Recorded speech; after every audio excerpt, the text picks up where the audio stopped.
Hi friends, welcome to my channel joy ride with Jagadish. Like తమ్ముని చూసుంటారు. ఏంది discuss చేయబోతున్నాను అనేది తిట్టుకోకండి. ప్రతిసారి వీడేంటి దేవరా గురించే చేస్తున్నాడు ఇంకేం చేయడా అని. చిన్న లాజిక్ చెప్తానండి. ఇప్పుడు 5 years బ్యాక్ వచ్చిన పుష్ప, లైక్ పుష్ప గురించో లేదా సన్ ఆఫ్ సత్యమూర్తి లేదా భరత్ అని నేను ఈ మూవీస్ చేస్తే మీరు చూస్తారా అండి? ఎవ్వరు చూడరండి. ఎందుకంటే ఆల్రెడీ మాకు అన్నీ తెలుసు, నువ్వు కొత్తగా ఏం చేసావనే చూస్తారు. సో అందుకే లైక్ ట్రెండింగ్ ఇప్పుడు దేవరా అండి. 2 months పోతే పుష్ప వస్తుంది. పుష్పతో పాటు గేమ్ చేంజర్ వస్తుంది. గేమ్ చేంజర్తో పాటు ఇంకొన్ని మూవీస్ ఉంటాయి. సో ప్రతిదీ లైక్ ఆ ఫ్లోలో వెళ్ళిపోదాం. అప్డేట్స్ పరంగానే చేస్తున్నాను. సో ఎవరైనా రీచ్ కోసమే చేస్తారండి. నేను అందుకే ట్రెండింగ్ టాపిక్సే తీసుకొని ట్రెండింగ్లో ఏది ఉంటే అదే చేద్దామని ఫిక్స్ అయ్యాను. సో ఈ వీడియోలో అయితే 4 points డిస్కస్ చేస్తాను. ఫస్ట్ పాయింట్ వచ్చి దేవరాకి అంత హైప్ ఎలా వచ్చింది అనేది, అండ్ సెకండ్ వచ్చి ఆ హైప్ ట్రైలర్ ఆ హైప్ని ఏమైనా తగ్గించిందా అనేది పాయింట్ డిస్కస్ చేస్తాను. అండ్ థర్డ్ పాయింట్ వచ్చి like some set of audience ఆచార్యతో కంపేర్ చేస్తున్నారు, ఆ పాయింట్ గురించి మాట్లాడదాం. అండ్ ఫోర్త్ పాయింట్ వచ్చి రాజమౌళి గారి మూవీ తర్వాత మూవీ ఫ్లాప్ అవుతుంది అనే ఫోబియాలో ఉన్నారు కదా. సో అది ఎన్టీఆర్ గారు ఓవర్కమ్ అవుతారా అనేది కూడా చూద్దాం. So let's dive into the video now.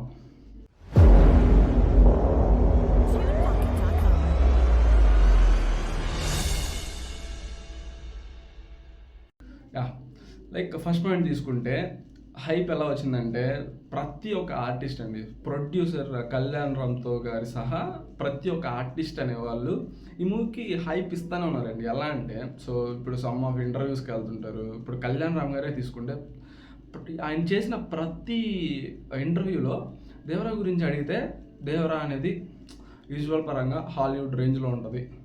Like హాలీవుడ్తో మా గేమ్ ఆఫ్ థ్రోన్స్ లెవెల్లో ఉంటుంది మా విజువల్స్ అని ఆయన ఎప్పుడు చెప్తూనే ఉంటారు. అండ్ ఆయననే కాదండి, శ్రీకాంత్ గారు కానీ, జూనియర్ ఆర్టిస్టులు టెక్నీషియన్స్ రత్నవేలు గారు కానీ, అండ్ రామజయ శాస్త్రి గారు కానీ, ఎవ్వరు ఈ మూవీని అలా వదిలేయలేదండి. అందరు ప్రతి ఒక్కరు ఎప్పుడు సమయం దొరికితే అప్పుడు, ఎప్పుడు ఇంటర్వ్యూల్లో అడిగితే అప్పుడు ప్రతి ఒక్కరు లైక్ ఏదో ఒక విధంగా ఆ మూవీకి చెప్తూనే ఉన్నారు.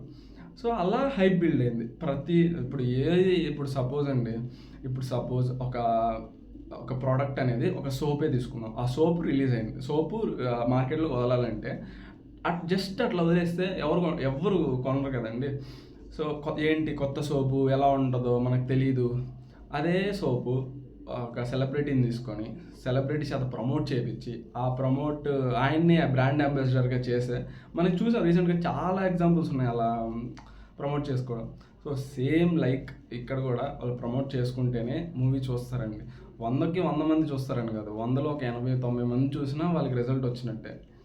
సో అది కరెక్టే. హైప్ అనేది ఇలా బిల్డ్ అయింది. సో ట్రైలర్ అనేది హైప్ని ఏమన్నా తగ్గించిందా?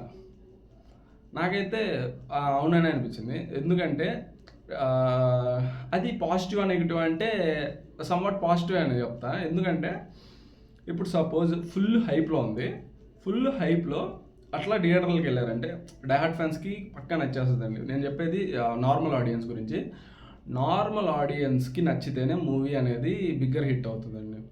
సో నా ఒపీనియన్ అంటే నార్మల్ ఆడియన్స్కి మెప్పాలి. అంటే ఇప్పుడు సపోజ్ ఫుల్ హైప్లో ఉంది, ట్రైలర్లో దుమ్ము దంచేసింది, వెళ్ళారు లైక్ థియేటర్కి వెళ్ళినప్పుడు చూసే ఆడియన్ ఎలా ఉంటాడు? సో హైప్ మూమెంట్ కోసం వెయిట్ చేస్తారు, కొంచెం కథ బాగుండే కోసం చూస్తారు. సడన్గా అన్ని ట్రైలర్లో ఉన్నాయి, కొత్తగా ఏం లేవు అంటే పక్కా డిసప్పాయింట్ అవుతాడు. డిసప్పాయింట్ అయితే నెగిటివ్ రెస్పాన్స్ వస్తుంది. సో ఇప్పుడు సపోజ్ అది హైప్ ఉన్నప్పుడు, హైప్ లేదు, ఇప్పుడు న్యూట్రల్లో ఉంది కాబట్టి హైప్ లేకుండా వితౌట్ ఎక్స్పెక్టేషన్స్ హాల్లోకి వెళ్ళాడు, చూశాడు, ఇంత ఉందా, ఏదో కొత్తగా ఉంది అన్నట్టు చూస్తే వాళ్ళ నుంచి పాజిటివ్ రెస్పాన్స్ వస్తుంది. నా ఒపీనియన్లో అయితే హైప్ తగ్గడమే మంచిదండి. అంటే పాజిటివ్ లైక్ నా దృష్టిలో పాజిటివ్. లైక్ మరీ ఓవర్ హైప్ వెళ్ళిపోయినా మూవీ దెబ్బపడిపోద్ది. సో న్యూట్రల్ చేయడమే నాకు బెస్ట్ అనిపించింది. ఓవర్ బిల్డప్ ఇచ్చకుండా మీరు చూసుకుంటే ట్రైలర్లో ప్రతి ఒక్క డీటెయిల్ ఇచ్చేసాడండి. ఇదే కథ ఎలా ఉంటుంది, వాళ్ళు ధైర్యాన్ని మించి ఉంటారు, ఎన్టీఆర్ గారు ఫియర్ ఇస్తుంటారు. సో కథ అనేది ఓల్డ్ కథే. కానీ ఎలా తీసుకెళ్తున్నారు, ఎలా ప్రొసీడింగ్స్ ఉన్నాయనేదే ఫర్దరు. సో, అది నా second point. And third point was కొంత సెట్ ఆఫ్ ఆడియన్స్ అనేది దేవరాని ఆచార్యతో కంపేర్ చేస్తున్నారు. అది అన్నెసరీ అండి నా దృష్టిలో అయితే. ఎందుకంటే మూవీ ఇంకా రిలీజ్ అవ్వాల. మూవీ 27వ తేదీ రిలీజ్. సో రిలీజ్ అవ్వకముందే ఎందుకు దానిలాగుంది, దీనిలాగుంది, అన్నీ సిమిలర్గా ఉన్నాయి. ఓకే, చెప్పుకోండి, కానీ మరో పాదఘట్టం అవుద్ది, ఫుల్ నెగిటివ్గా స్ప్రెడ్ చేయడం వల్ల యూజ్ లేదండి. ఎందుకంటే ఇప్పుడు సపోజ్ పుష్పనే తీసుకోండి. పుష్ప సిమిలర్గా లైక్ కేజీఎఫ్ మాదిరి ఉంటుంది. కేజీఎఫ్లో గోల్డ్ కోసం అది ఇది జరుగుద్ది, పుష్పలో స్మగ్లింగ్. సో బ్యాక్ డ్రాప్స్ ఏమైనా డిఫరెంట్ ఎమోషన్స్. అందువల్లే ఇప్పుడు పుష్ప అనేది ఫుల్ ప్రమోట్ అయింది, మ్యానరిజమ్స్ బాగా ఫేమస్ అయిపోయి మంచి రిజల్ట్ వచ్చింది. అలానే ఇప్పుడు చూసుకుంటే సలార్ తీసుకున్నా రీమేడ్ అండి. ఉగ్రంకి డైరెక్ట్ రీమేడ్ అని ప్రశాంత్ నీల్ గారే డైరెక్ట్ ఇంటర్వ్యూలో చెప్పారు. సో తప్పు లేదండి. ఇప్పుడు సపోజ్ ఇప్పుడు తీసాడు, ఆచార్యనే తీసాడు. సో కథ బాగుంటే హిట్ అవుద్ది, లేదా ఫ్లాప్ అవుద్ది. లైక్ ఇప్పుడే అది ఎప్పుడు జడ్జ్ చేయాలి? సినిమా రిలీజ్ అయ్యాక అప్పుడు చెప్తే ఓకే. ఇప్పుడే చెప్పేస్తే అంటే మీరే లైక్ ఇచ్చేస్తున్నారు జనాలకి అన్నట్టు ఉంటుంది. సో అది నాకు నచ్చలేదండి. థర్డ్ పాయింట్ అనేది అంతే ఉండదు. రాసి పెట్టుకోండి, కొరటాల గారు గట్టిగానే ప్లాన్ చేస్తున్నారు. ఎందుకంటే ట్రైలర్లో ఒక షాట్ ఉంటుంది, మంటల్లో అక్కడేదో మంటల్లో ఒక ఇద్దరు కత్తులు పట్టుకుంటాడు. అక్కడేదో నాకేదో అనిపిస్తుంది, ఎందుకో వేరే క్యారెక్టర్ ఏమన్నా రివీల్ అవుతుందా, లేదా వేరే లుక్ ఏమన్నా రివీల్ అవుతుందా అనిపించింది. సో నాకెందుకో కొరటాల గారు గట్టిగానే ప్లాన్ చేశారు అనిపిస్తుంది. ఇప్పుడు ఎన్టీఆర్ గారు కూడా తీసుకుంటే ఇంటర్వ్యూలో, ట్రైలర్ లాంచ్ ఇంటర్వ్యూలో చెప్పారు, లాస్ట్ 40 minutes మైండ్ బ్లోయింగ్గా ఉంటుంది, విజువల్ వండరు, నేను వెయిట్ చేస్తున్నాను ఓల్డ్ టు సీ అన్నారు.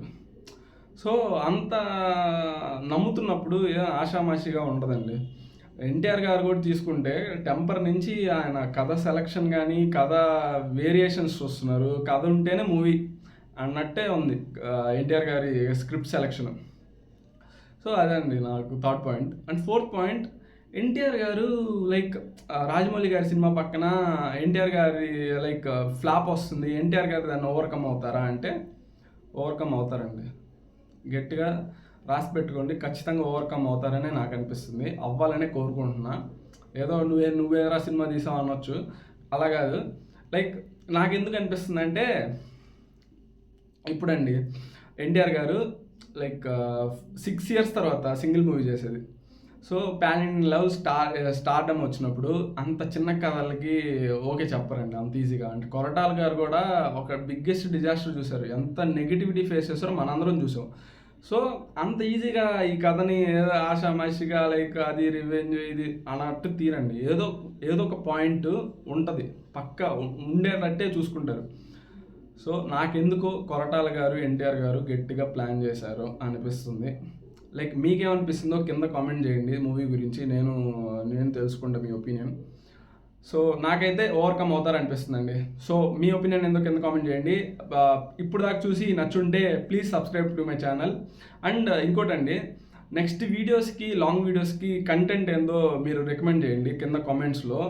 అవి ట్రై చేస్తాను చేయడానికి. సో నాకు కొత్త కంటెంట్ దొరుకుద్దనే మిమ్మల్ని అడుగుతున్నాను. ప్లీజ్ కామెంట్ చేయండి కింద ఏం కంటెంట్ చేయాలో. సో ఇలా ఇప్పుడు దాకా చూసి నచ్చుంటే please subscribe to my channel.